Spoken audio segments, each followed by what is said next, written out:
말할 수 없는 큰 사랑을 베풀어 주신 하나님 아버지, 예수 그리스도를 통하여 그 사랑을 베풀어 주심을 감사드립니다. 오늘도 하나님의 사랑을 입은 성도들이 하나님의 부르심에 응답하여 오늘도 이 전에 모여 예배함으로 하나님께 영광 돌리게 하시니 감사드립니다. 예배 자리에 나온 모든 발길을 복되게 해주시고 한 영혼도 그저 돌아가지 아니하며 또 오늘 말씀을 통해 주시는 하나님의 생명 양식으로 영혼이 부유케 되어지고 회복되어지는 은혜를 얻게 하여 주시옵소서.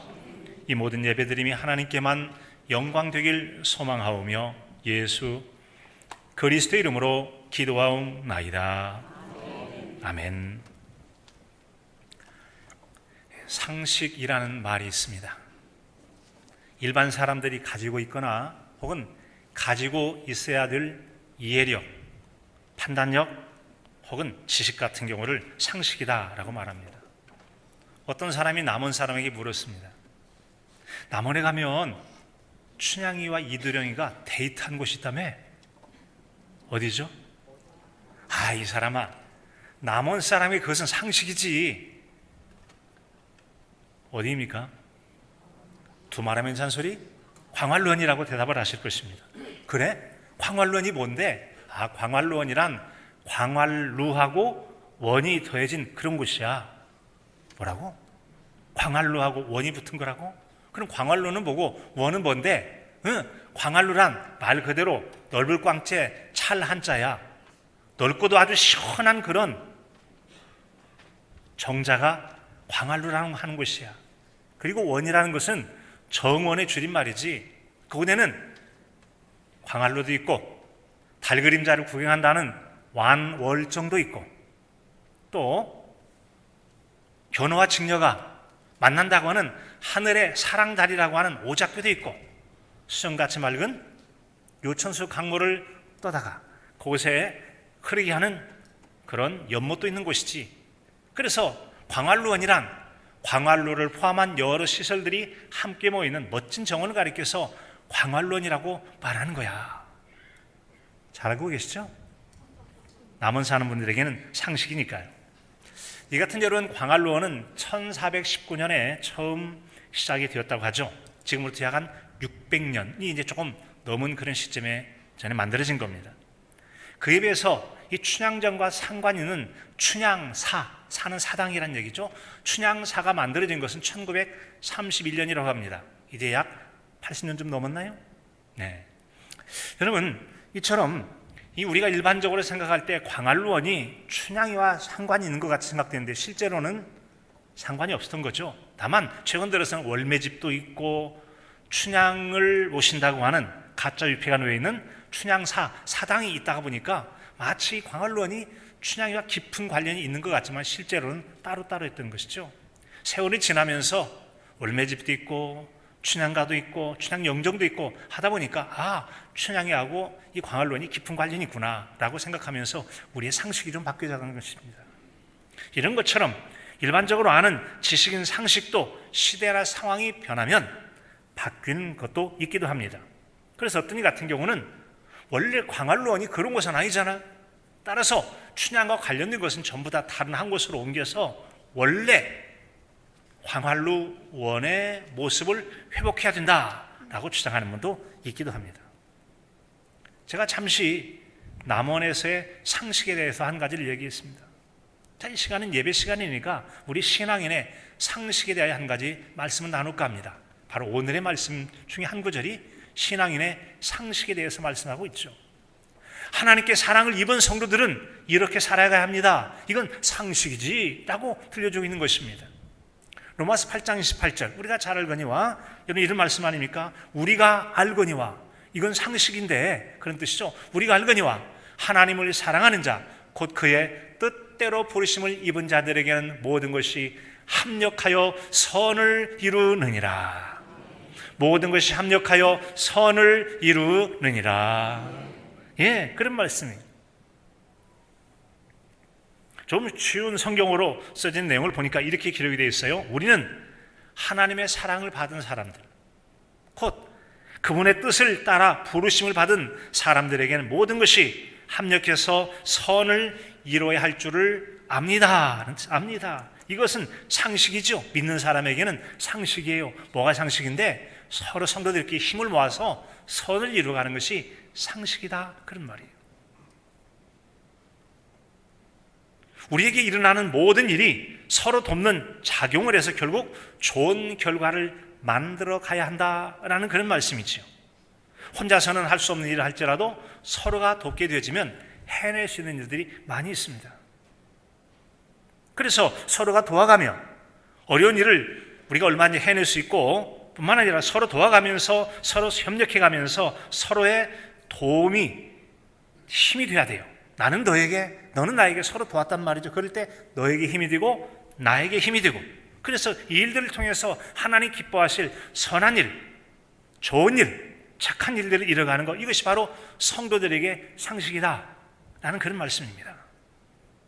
성도들에게 상식입니다.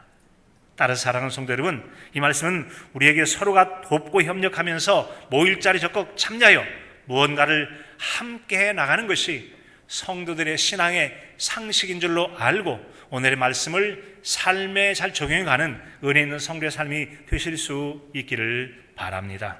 그것은 바로 구원의 자리로 초대받은 성도들에게는 당연한 일이기 때문에 그렇습니다.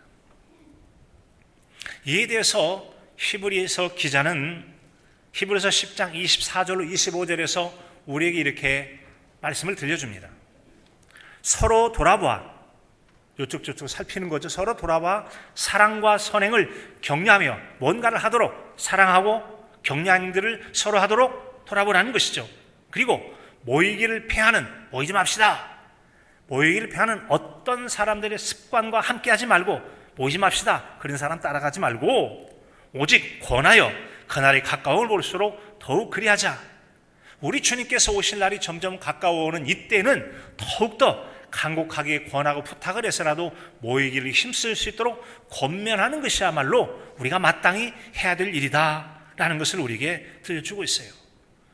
그날이 가까움을 볼수록, 주님께서 다시 오실 재림 날이 가까움을 볼수록 더욱더 모이기를 힘쓰는 우리의 신앙이어야 될 줄로 믿습니다. 따라서 나 혼자, 내가 스스로 알아서 나 혼자 할 수 있어. 혼자 할 수 있는 게 많이 있죠. 하지만 혼자서 못할 수 있는 일이라도 둘이 셋이서 힘을 모으면 할 수가 있거든. 그러니까 서로 모여야 돼. 협력해야 돼. 그런 말입니다. 그리고 혹시나 혼자 못하고 쩔쩔매고 있는 사람, 힘들어하는 사람, 보고하는 사람 서로 돌아봐라. 살펴서 도와서 격려해서 힘을 보태서 할 수 있도록, 일어서도록, 또 용기를 얻도록, 치유하고 회복될 수 있도록 도와가면서 살아가야 할 것을 말씀하고 있습니다. 혹시라도 서로 함께 모이는 자리를 갖지 말자고 말하는 사람이 있거든. 그런 말을 따라가지 말고 그런 사람에게조차도 간곡하게 부탁해 해서 주님 오실 날이 얼마 안 남았는데 그렇게 살면 안 되지. 성경에서 모이라고 말했잖소. 그러니까 모여야 된다고. 그를 잘 인도해 갈 것을 말씀해 주고 있습니다.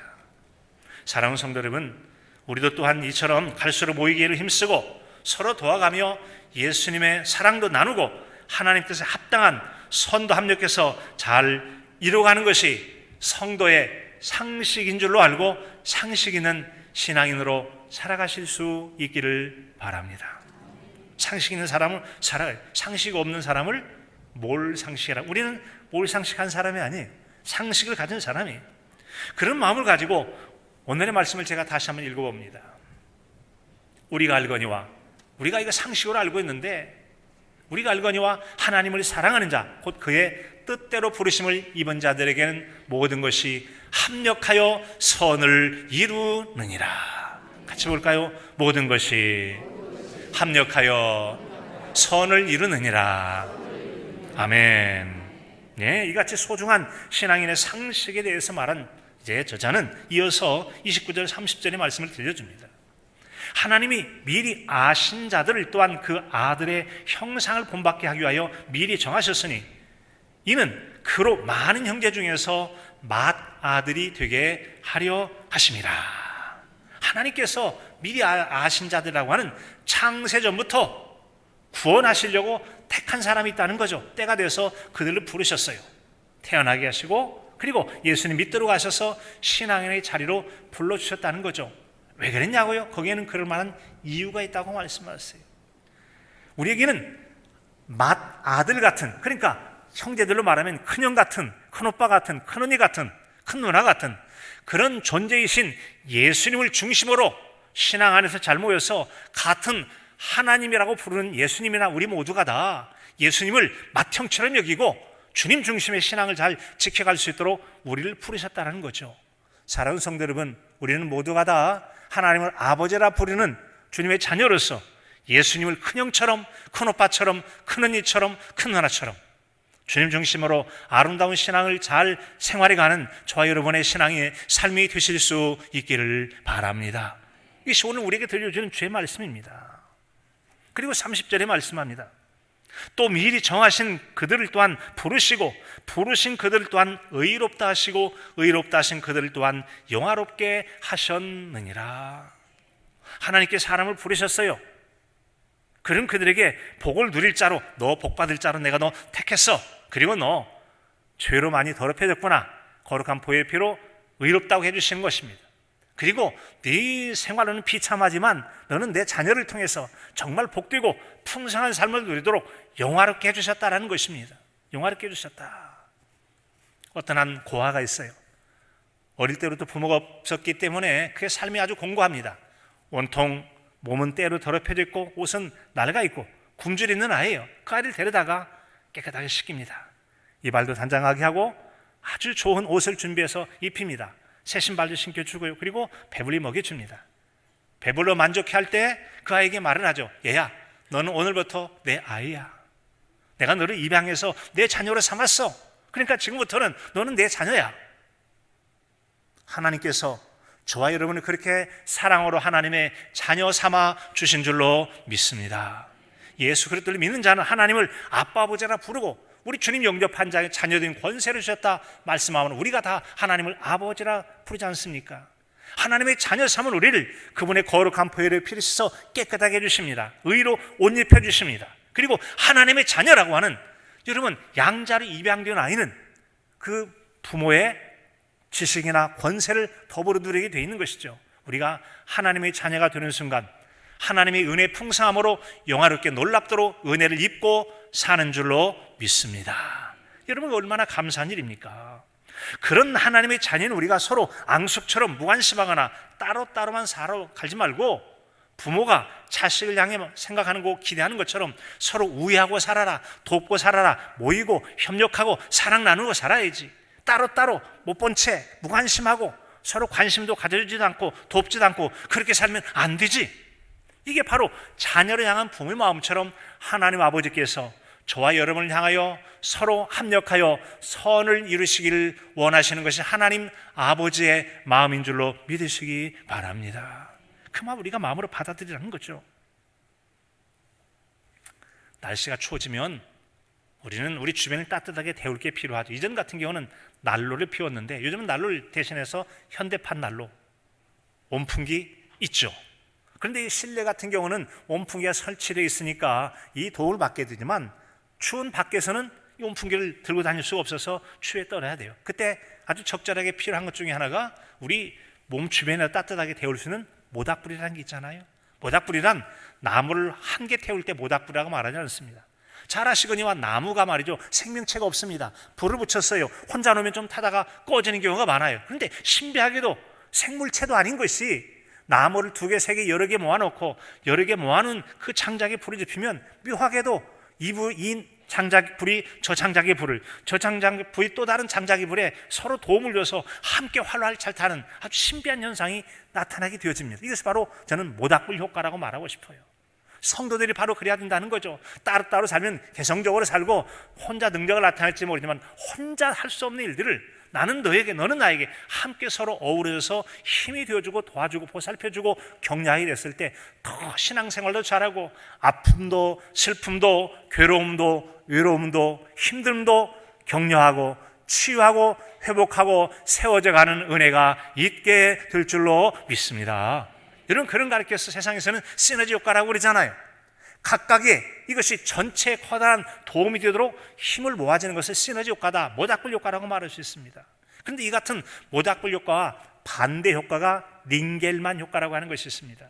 이것은 개인이 열심히 노력해서 내가 수고한 대로 얻으면 내 독차지가 되어집니다. 그런데 내가 열심히 일하지만 함께 일하는 사람 중에 놀먹씨가 있어요. 놀고 먹기만 하고 열심히 일하지 않는 사람이 있어요. 에이, 내가 열심히 일해봐야 나는 고생만 하고 내가 한 대가가 이 사람에게 거저가네. 나도 안 해. 서로 안 하려고 해요. 함께 뭐 안 하면 서로 안 하려고 한다. 그때는 여러분 함께 뭐 안 하면 효과가 떨어지는 경우가 있어요. 시너지 효과나 모닥 효과는 함께 모아놓으면 더 잘 되게 되는데 어떤 경우는 모아놓으니까 개인의 합보다도 훨씬 더 줄어드는 것을 가리켜서 링겔만 효과라고 해요. 이것이 바로 20세기 초에 이 프랑스의 농업공학자인 막시밀리앙 링겔만에 의해서 이제 발견되어진 그런 효과라고 하는 거죠. 링겔만 효과는 집단 구성원 개개인이 집단적으로 일할 때 노력을 하려고 하지 않는, 이런 경우는 세속에 갇혀 있어서 내가 열심히 노력해봐야 남 좋은 일만 시키니까 적당히 하지 뭐, 쉬어가면서 쉬엄쉬엄 하고 제 하는 만큼만 하지 뭐. 그러다 보니까 서로 말하면 효과가 떨어져요. 이것은 세상의 사람들이 갖는 마음이죠. 이기심 중심이에요. 나는 가만히 있고 남에게 거저 혜택이나 보려고 하는 경우에는 대충 한다는 거예요. 이게 바로 링겔만 효과가 나타나요. 하지만 믿음의 사람들은 다릅니다. 우리가 하나님께서 우리에게 주신 죄의 은혜를 무엇으로 보답할고, 그래 하나님께 받은 사랑으로 내가 섬기고 사랑하고 돕고 협력하고 내 수고를 통해서 남을 유익되게 하고 아픈 사람을 치유하고 약한 자를 붙들어줘 함께 걷고 외로울 때 힘이 되어주는, 이것이 여러분 링겔만 효과의 반대가 되어지는 모닥불 효과 같은 하나님의 사랑의 효과, 합력하여 선을 이룬 성도들의 사랑 공동체의 모습이어야 될 줄로 믿습니다. 하나님 지금 우리에게 그걸 기대하고 계신 거예요. 사실 이 모닥불 효과 혹은 시너지 효과와 링겔만 효과를 우리 지난 얼마 전에 있었던 이 청소년 길거리 농구대회 때 학생들에게 전한 바가 있었어요. 학생 여러분, 4명이 한 길거리 농구 팀이 되어지는데 나 혼자 독불장군식으로 혼자만 그 경기에 임하면 절대 이길 수가 없습니다. 적절한 상황 속에서 아주 좋은 공격 기회를 얻을 때 그 친구에 얼른 공도 넘겨주고 또 달려가면 막아주고 해서 나는 너에게 너는 나에게 서로 돕게 되어지면 팀워크라고 하죠. 팀플레이라고 하죠. 협동 효과입니다. 협동을 하게 되어지면 훨씬 좋은 효과를 나타내는데 내가 혼자만 하려고 하다 보면 이게 좋은 결과를 내지 못한다. 이와 같은 협동이 좋은 결과라고 하는 것은 바로 이 경기력에 나타난다. 야, 그것도 못하냐? 아니, 대신에 실수했구나, 내가 대신 막아줄게. 이번에 실점한 것 우리 다시 한번 잘 방어하고 적절한 공격을 해서 금방 잃었던 걸 만회하고 잘해서 이겨보자, 이렇게 말하는 거고, 너 때문에 안 됐다라고 그러면서 오히려 의욕을 꺾게 만드는 거고, 어느 것이 효과가 있겠습니까? 우리는 링겔만 효과를 만들어갈 수도 있고 서로 힘을 도와서 시너지 효과, 모닥불 효과, 합력의 선을 이루는 그런 결과를 만들어갈 수 있다는 거죠. 그건 바로 우리 마음의 중심이 무엇을 가지고 있냐에 따라 전혀 다른 결과를 만들게 될 것입니다. 그래서 우리는 영혼이 참 복돼야 돼요. 사랑하는 자요, 내 영혼이 잘됨 같이 내가 범사가 잘되고 강건하기를 내가 간구하노라. 좋은 심령을 가져야 그런 일도 가능할 수가 있게 되는 것이죠. 그런 것처럼 우리는 서로에 대한 배려와 축복하는 마음으로 혼자보다 더 나은 결과를 기대하는 것이죠. 모닥불효과, 시너지 효과, 이것을 기대하는 겁니다. 그런 경우에는 혼자서는 발버둥 쳐도 도저히 할 수 없는 일들을 네가 거들어 줌으로 할 수 있게 돼요. 또 네가 어려울 때 서로 그를 도와서 함께 잘 되도록 만들어가는, 이것이 바로 신앙 공동체 안에서 이루어져야 될 합력해 이루어가는 선이라고 하는 것입니다. 합력해 이루어지는 선이 되어야 될 줄로 믿습니다. 이와 반대 현상들은 세상에서 심리전으로 전쟁을 할 때 부전승이라는 게 있어요. 전쟁하지 않고 승리를 얻기 위해서 심리전을 하죠. 상대방에게 마음이 갈등하고 서로 못 믿게 만들고 의심하게 만들어서 조각조각 내는 것, 이게 바로 심리전으로 매우 중요한 작전 중에 하나지 않습니까? 그런 일들이 실제로 이스라엘 백성과 아수르라고 하는 먼 공격한 나라 사이에도 있었던 적이 있었습니다. 아수르 왕과 함께 왔던 통병가, 전쟁을 할 때 그 나라 말로서 상대방이 기를 죽이는 사람, 랍사게라는 사람이 등장하지 않습니까? 야, 너네 항복하면 살려주겠다. 항복하려니까 이 많은 군대 가지고 이길 줄 알아? 열방의 모든 나라가 다 항복했고 정복당했다. 너네 항복하면 살려줄게. 항복하면 살려줄게. 랍사게가 막 이스라엘 말로 하게 되는 겁니다. 그때 히스기야 왕은 백성들의 마음을 붙잡아야만 됐습니다. 여러분, 저 사람들 말 듣지 마시고 우리를 지금까지 지켜주셨던 하나님께 마음을 두고 하나님께만 집중합시다. 같이 해볼까요? 하나님께 마음을 두고 하나님께만 집중합시다. 하나님께만 집중하자고 그가 말했던 것입니다. 하나님께만 집중하자. 지금도 세상은 이 친구 우리 함께 어울려. 이 사람아, 현대는 돈을 벌어야 돼. 돈이 있어야 살지. 이 사람이 그렇게 열심히 좀 쉬어가면서 살아. 적당히. 얼마나 이런 많은 세속의 소리 듣는 우리로 하여금 하나님에 대한 열심과 진지함보다는 좀 더 쉬어라. 친구랑 좀 어울려야 되지. 그렇게 피곤하게 믿어. 다 자기 좋으려고 하나님 믿는 거 아니야? 라고 말하면서 세상의 효과로 우리 마음을 분리시킵니다. 열심으로 참여하는 걸 막으려고 합니다. 개인적으로 따로따로 놀도록 마음을 분산시키는 세상의 소리가 랍삭의 소리처럼 여러분의 심령의 귀 가운데 들려지지 않으십니까? 히스기야가 하나님을 중심으로 하나님 바라보고 우리 마음을 모아라고 하는 합력의 선을 이루라는 주의 말씀에 집중하실 수 있기를 바랍니다. 합력의 선을 이루는 우리가 되어야 된다는 점이죠. 특별히 우리는 하나님으로부터 말할 수 없는 무한한 사랑을 받은 자입니다. 그래서 시편 기자의 말에 따르면 하나님께서 내게 주신 은혜를 주의 은혜를 무엇으로 보답할꼬? 어떻게 하냐고, 너희들이 하나님께 약속했던 거 있지 않느냐, 서약했던 게 있지 않느냐, 이것을 잘 지켜가기 바란다 라고 성경은 말씀하고 있어요. 시편 16편 14절에 보면 이렇게 말씀하고 있죠. 여호와의 모든 백성 앞에서 나는 나의 서원을 여호와께 갚으리로다. 나는 여러분 앞에서 말하거니와 하나님께 서원한 거 지킬 거예요. 서원은 하나님과 사람 사이의 약속을 말하죠. 하나님, 저에게 이런 기도응답 주시면 제가 잘할게요. 하나님 은혜 주시면 잘할게요. 이번 기도응답 한번 주시면 정말 잘 섬기고 더 봉사 잘하고 충성도 잘할게요. 이게 다 서약이지 않습니까? 시편 15편에 보면 여호와여, 주의 장막에 머무를 자 누구오며 주의 성산에 사는 자 누구오니까? 정직하게 행하며 공의를 실천하며 그의 마음에 진실을 말하며 그의 혀로 남을 허물하지 아니하고 그의 이웃에게 악을 행하지 아니하며 그의 이웃을 비방하지 아니하며 그의 눈은 망령된 자를 멸시하며 여호와를 두려워하는 자를 존대하며 그의 마음에 서원한 것은 해로울지라도 변하지 아니하며. 같이 해볼까요? 마음에 서원한 것은 해로울지라도 변하지 아니하며. 이 같은 신앙 고백을 하는 사람은 참으로 신실한 신앙인 중에 한 사람이고 이스라엘의 두 번째 왕이었던 다윗이라는 사람이 쓴 내용입니다.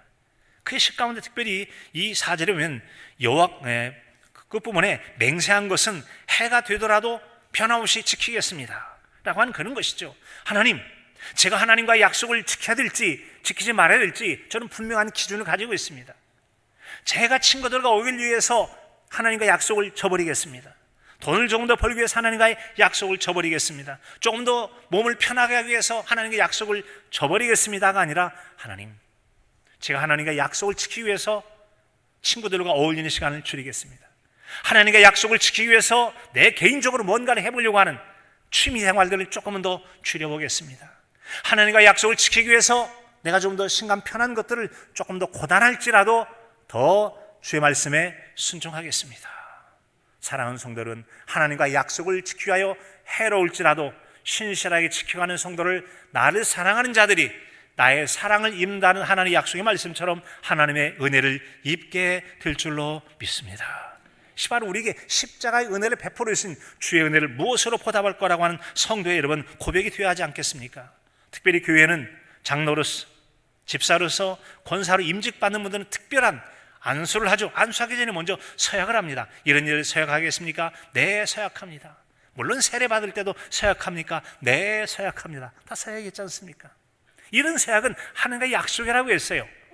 또한 성탄절 때 우리가 내년도에 이런 직분을 임명합니다. 그래서 여러 직분들, 찬양대, 교학교 교사를 비롯한 여러 직분을 임명하죠. 또 구역장으로, 권찰로서, 구역교사로서, 혹은 남성교회, 여전도회 각각 임원으로서 자발적으로 더러 1년 혹은 2년씩, 이 모든 것들은 우리가 암묵적 약속을 통해서 이 일들을 성실하게 행할 것을 내면적인 약속을 통해서 신뢰하고 임명하기도 하고 그 부서에서 세워가는 거 아니겠습니까? 하나님 앞에 신실한 언약의 사람으로 사실 수 있기를 바랍니다. 합력의 손을 이루는 은혜가 있기를 바랍니다. 여러분, 이처럼 우리가 하나님의 은혜를 아는 자에게는 이런 신앙의 고백이 가능할지 모르겠어요. 찬송가 311장 보면 내 너를 위하여 라고 하는 그런 찬양이 있죠. 내 너를 위하여 몸 버려 피 흘려 내 죄를 속하여 살 길을 주었다. 널 위해 몸을 주건만 널 위해 몸을 주건만 너 무엇 주느냐 너 무엇 주느냐 널 위해 몸을 주건만 너 무엇 주느냐. 아멘. 1절에 보면 널 위해 몸 주건만 넌 무엇을 주느냐. 2절에 보면은 널 위해 희생했건만 너 무엇 주느냐. 3절에는 널 위해 대속했건만 네 모든 죄를 없애려고 죄값을 치러줬건만 너 무엇 하느냐. 4절에서는 이것이 귀중하건만 너 무엇 하느냐. 지금 우리에게 무엇 하고 계십니까? 무엇 하고 있느냐고 지금 우리에게 묻고 있는 것입니다. 이 찬송가는 작시자가 영국 출신의 하버갈이라고 하는 여인입니다. 이 영국 출신의 하버갈이라는 여인이 독일에 유학을 갔어요. 유학 가서 마침 그가 렘브란트라고 하는 유명한 화가의 그림을 보게 됩니다. 바로 십자가라는 예수님의 십자가 그림을 보았는데 그 예수님의 이 십자가 그 밑에 글씨가 써져 있는 것이죠. 이렇게 써져 있어요. 나는 너를 위하여 생명을 주었는데 너는 나를 위하여 무엇을 주느냐. 나는 너를 위하여 생명을 줬는데 너는 나를 위하여 무엇을 주느냐. 마치 여러분 십자가에 달리신 예수님께서 우리에게 나는 너에게 생명 주었는데 지금 너는 나를 위해 뭘 주고 있느냐 물으시는 것 같지 않습니까? 우리는 지난 몇 주간을 통해서 여러분 십자가는 바로 이 땅에 오신 예수님의 낮아진 겸손이요 자신이 대신 우리 죄를 대신해 죽어주신 희생과 사랑이라고 했지 않습니까? 그를 통해 하나님과 화목하게 하는 은혜를 베풀어 주셨다는 것이죠. 이처럼 그 주님께서 난 널 위하여 생명 줬다, 목숨 줬다, 피 흘렸다. 그런데 넌 날 위해서 무엇을 주느냐라고 물으신다면 여러분이 지금 뭐라고 대답하시겠습니까? 우리는 같은 것을 보고도 말이죠. 어떤 이들은 무감각하게 지나갈지 몰라. 어떤 이들은 그걸 보고서 이 십자가를 바라보고 십자가에 써있는 글귀를 바라보고 그래 주님의 마음이 바로 저런 것이겠구나 라고 해서 감동적 시를 노랫말로 지어서 이렇게 여러분 오늘날 우리에게 불려지게 한 게 아니겠습니까? 어떤 이는 그 감동을 받아서 아름다운 노래로 장엄한 노래로 은혜로운 찬양으로 만드는 경우도 있다는 말씀이죠. 이처럼 은혜롭게 불려졌던 많은 노래들을 모아놓은 것을 찬송가라고 말해요. 사랑하는 자여 나 주님께 간구하오니 당신의 영혼 잘됨같이 모든 일 잘되고. 어디 좀 들어본 것 같죠? 무슨 노래예요? 동북교회 10주년 기념의 찬양이죠. 이것이 언젠가 불려지다가 하나님께서 은혜를 주시면 이 찬양도 또 찬송가 개편될 때 찬송가로 들어갈지도 알 수 없는 내용이에요. 하나님만 아실 일이죠. 사랑하는 성도 여러분, 우리를 위하여 은혜 베푸신 우리 하나님의 은혜를 다시 한번 잘 기억하실 수 있기를 바랍니다. 서로 합력하는 것이 하나님 기뻐하실 선을 이룬 비결이라는 것이죠. 제가 어젯밤에 중앙교회에 있는 찬양 집회에 다녀왔습니다. 찬양 보러 간 게 아니고 보러 간 것이 아니고 지난 주간에 그 목사님이 갑자기 그런 요청을 받은 적이 없었는데 우리 성령 찬양 집회를 하는데 좀 말씀 한번 전해 주시겠습니까? 목사님 이번 주간이 너무 바빠요. 지난 주간 우리 다음 주에는 세미나를 위해서 금요일까지 책을 편집하고 만들어내고 저도 원고를 써야 되는 시간 때문에 여러 가지 또 모임도 있었잖아요. 그 일 때문에 정말 많이 바빴어요. 좀 힘든데요. 또 요청이 있어요. 한번 기도해 볼게요. 지난주에는 화요일날 새벽에 기도하는 가운데 하나님 좋은 마음을 주시고 무엇을 전해야 될지 하나님께서 깨닫게 해주셨어요. 그래서 말씀을 준비하고 가서 전하게 됐어요. 그때 느낀 바가 있었습니다. 여러분, 성령 찬양 집회라고 하는 것이 거기 있는 청년들, 학생들 밖에 나가 있지만 그 집회를 위해서 오랜 동안 와서 연습해서 하는 일종의 찬양을 하나님께 영광 돌리는 우리 경배와 찬양 같은 그런 찬양 집회였습니다. 그런데 만약에 동북교회 보니까 동북교회 장로님도 목사님도 또 우리 선생님도 또 졸업한 청년들도 고3 이번에 시험 본 학생들도 참여했더라고요. 또 다른 교회도 참여하고 지역교회가 참여했어요. 만약에 그 교회 청년들만 학생들만 모였더라면 정말 열심히 잔치처럼 해놨는데 요만큼 몇 명 모이고 끝나버릴 뻔했어요. 그런데 여러 교회가 함께 모이다 보니까 조금 우리보다는 작은 공간이긴 하지만 빼곡하게 채워진 모습이 얼마나 좋았는지 몰라요. 합력해 선을 이룬 줄로 믿습니다. 모닥불처럼 모이니까 은혜가 불타올라서 얼마나 기쁘고 좋은지 말이죠. 이 모습을 바라보니까 어릴 때 부흥이가 생각이 나더라고요. 부흥이란 어느 한 교회가 이제 강사를 모셔서 말씀을 듣는 말씀 잔치가 부흥이잖아요. 그때는 여러분 어떻게 했죠? 이 교회도 가고 저 교회도 가고 그러면서 서로 은혜의 품앗이를 했어요. 우리 하면 네가 와주고 저기 하면 은혜하고. 만약에 이 우리가 돈 내고 우리가 강사 모셔서 하니까 너네 오지마 라고 하면 어떡하죠? 커다란 예배당 안에 고작 몇 사람 모여가지고 자기들끼리 은혜 받는다고 하지만 쌀쌀하고 냉랭할 겁니다. 함께 와서 아멘하고 참여하고 기도할 때 너도 좋고 나도 좋고 우리가 좋아서 서로 도와서 선한 일을 이루어가는 합력해 선을 이루게 될 줄로 믿습니다. 이게 바로 신앙인의 공동체 합력이라고 하는 것이죠. 오늘날은 갈수록 개인주의적이고 또 그 다음에 너무나 많이 기독 텔레비전을 비롯한 좋은 방송 매체가 있어서 이렇게 참여하는 이유가 있기도 합니다만 여전히 이 시대에도 많이 개별적으로 접촉하고 얻을 것이 많은 이때에도 하나님은 우리가 합력의 선을 이루기를 원하십니다.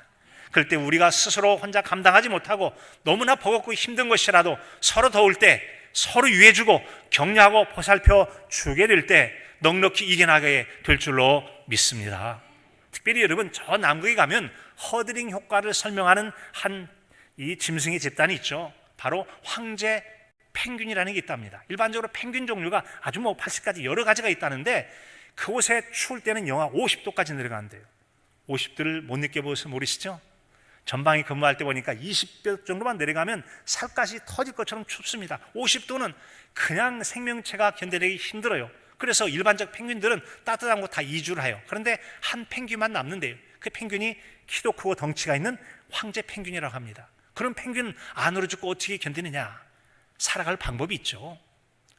어떻게 하냐면 펭귄들이 서로 모이는 겁니다. 혼자 있게 되어지면 온몸을 찬 냉기로 감싸면 추위에 떨어 얼어 죽기 십상이다 보니까 서로 모여 붙어 바짝 붙는 것이죠.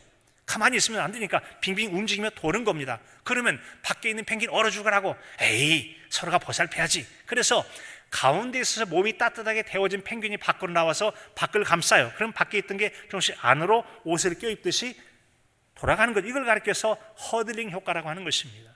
사랑하는 성도 여러분, 우리처럼 열심히 공부하지 않아도 그런 미물에 불과한 펭귄 같은 짐승들도 서로를 도와가면서 합력해 생명체를 보존하고 생존해가는 선을 이루어가지 않습니까?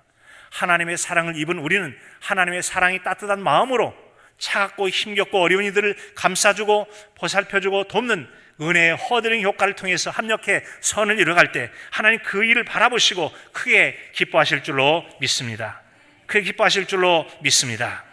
헬렌 켈러는 혼자 할 수 없는 일은 혼자 할 수 있는 일은 작습니다. 함께 할 수 있는 우리는 큰 일을 할 수가 있습니다. 혼자 할 수 있는 것이 적을 뿐만 아니라 혼자 하는 일은 위험하고 어렵고 곤란할 수도 있어요.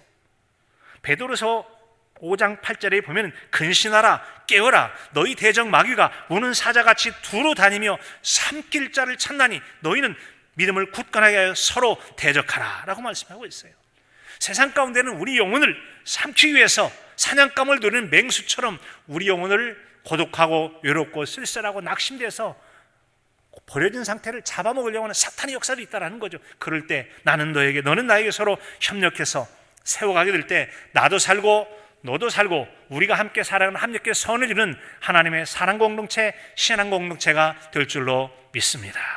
주님이 오실 날들을 준비하여 맞이하는 대림절이 가까워오는 이때 다시 한번 우리가 주변을 돌아보고 모이게 힘씀을 통해서 합력해 선을 이루어가는 복된 하나님의 자녀로 살아가는 저와 여러분의 삶이 될 수 있기를 간절함으로 축복합니다. 하나님,